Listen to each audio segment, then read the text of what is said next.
favorite clients, Miss Lisa Bradford. She is one of the most values driven real estate leaders I have ever worked with. Lisa isn't just building a brokerage, she isn't just guiding and training agents and building careers. Her company serves 85 markets across Michigan, and their whole model is built on hands on support, deep mentorship, and a real family culture. And I've had the pleasure to work with her. Lisa, thank you so much for spending a few minutes with me today. Happy to be here. Thanks for having me, Lindsay.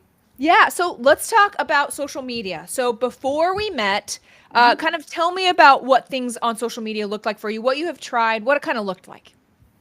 Well, I've spent a lot of time really navigating myself and looking at other people in our industry's social media. I really wanted to build something that was authentic to me. I was trying to have consistency across all of my platforms, but the truth of the matter is, there is not enough hours in the day for me to do it on my own. And so when I heard you speak at our company convention, we get together as a company once a year in February. I was really taken back by you. I actually ordered the book that you recommended. And then I sat on a couple of the webinars that you were hosting to see if I really thought that your words aligned with my vision, but that I thought that I could trust you to help with building a brand. Awesome. Can you just share just a little bit? So you're very unique in what your goal for social media is. Of course, Mhm. I mean you're a real estate agent. However, you have a bigger mission here. Can you explain what your goal is here on social media? So I've worked in the real estate industry for 21 years, and I now hold a leadership position, and I manage two brokerage offices for a family of companies. So really what I was trying to do was build a platform for recruiting. So I wasn't looking to attract buyers and sellers. What I was looking to do was something very unique that I haven't seen in the social media world, someone that was able to assist me. So that's what I reached out to you for. Awesome. So before you had tried all different things, what were your biggest struggles before? Was it consistency? Was it getting on video? Was it what to say? What were you kind of struggling with there, Lisa? Probably a little bit of all of those things. I feel like, and you know me pretty well now, actually, I would say, from us working together.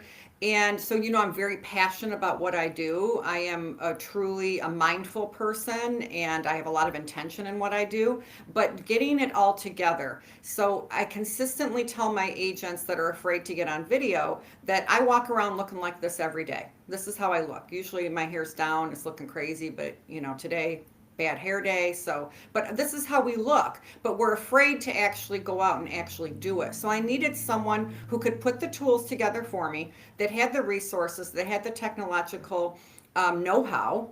So I didn't have to spend months and months and actually years, because that's what happens. We get frozen. You and I have talked about this. So something gets hard, and so we just stop. So I needed someone who could really take the lead, that's done it with many other people. And I don't know if you remember, Lindsay, but I interviewed you. I had you send me samples of people of work that you had done, and they were from many different industries. So I wanted to see, are you just creating content that is kind of like you pay $129 a month for and they post for you? No, I wasn't looking for that. I was looking for something that was very different and could be unique to my voice.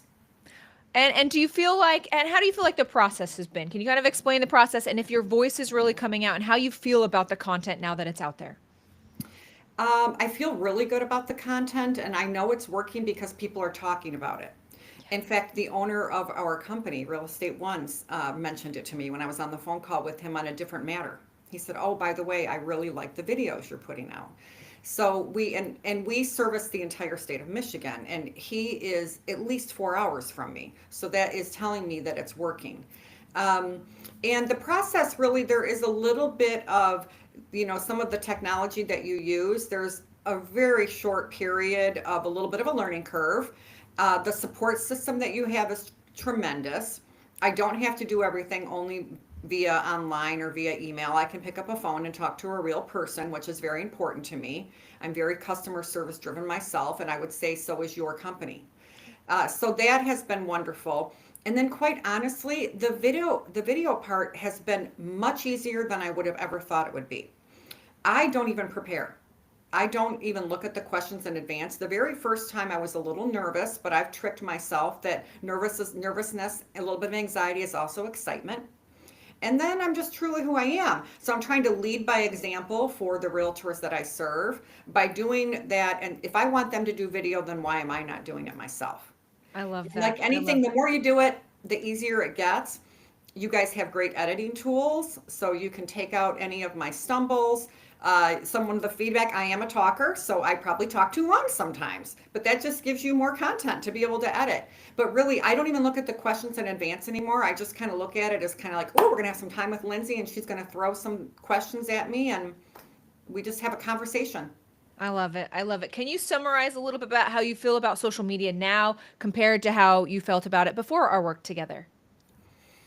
I've always had, I guess, kind of a love-hate relationship with social media. I would say, like most people do, unless you are a professional influencer. I knew it was something I needed to do, but it was something that it was always easy for me to put off. There's always something that you can find to do rather than doing it.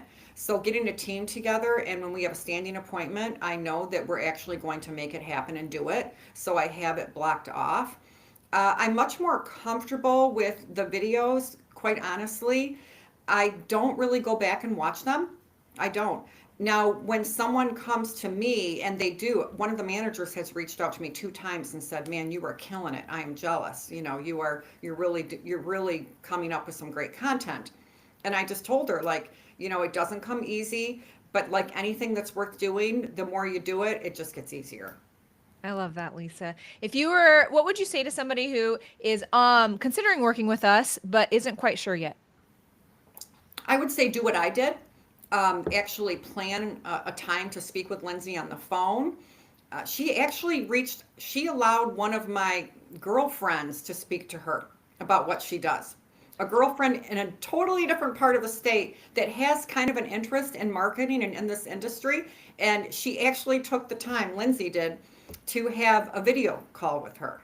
So, I mean, you can't ask for much more personalized care than that, I just love to it. pick her brain. So I would say just reach out to her, have a conversation, talk to her about what you want. Look around and see some of the videos that other people are doing. We're not reinventing the wheel here, but really you do want to be yourself. So I would just say start with a phone call and interview her the way I did. And she sent me the links over right away when I asked for examples of her work.